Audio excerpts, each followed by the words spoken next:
তারেক রহমান অবশেষে vote engineering এর কথা স্বীকার করে নিলেন। ভাইরে ভাই, সাহসী সাংবাদিকতা কাকে বলে তা খালেদ মহিউদ্দিন আবারও দেখিয়ে দিলেন। এই প্রশ্ন করার দুঃসাহস বাংলাদেশে আর কোন সাংবাদিকের আছে বলেন? আজকেই প্রথমবারের মতো নির্বাচনের পরে তারেক রহমান প্রেস ব্রিফিং এ সাংবাদিকদের মুখোমুখি এবং খালেদ মহিউদ্দিন সুযোগে ওনাকে এই প্রশ্ন করে ফেলেন। দেখেন কি প্রশ্ন করছে।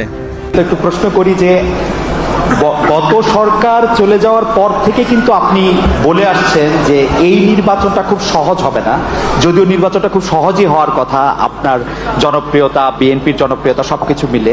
এখন আমার প্রশ্ন, নির্বাচনটা তো হয়ে গেল, এটা অনেক সহজ ছিল কিনা আপনার কাছে?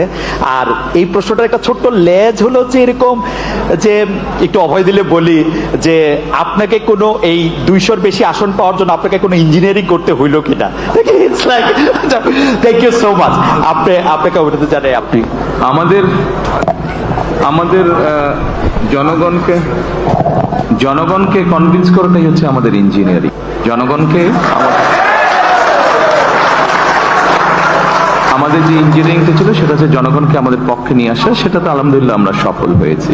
আর তারেক রহমান কম খেলোয়াড় না, দেখেন উনি কি চমৎকারভাবে প্রশ্নের উত্তরটা দিয়ে দিলেন যে জনগণকে কনভিন্স করাই হচ্ছে আমাদের ভোট ইঞ্জিনিয়ারিং। ঠিক আছে, আপনারা যে বলতেছেন উনি ভোট ইঞ্জিনিয়ারিং করে ফলাফল কারচুপি করছে, উনি দেখেন কি উত্তর দিছে, কি চমৎকার একটা উত্তর দিছে। জনগণকে কনভিন্স করাটাই হচ্ছে আমাদের ইঞ্জিনিয়ারিং। জনগণকে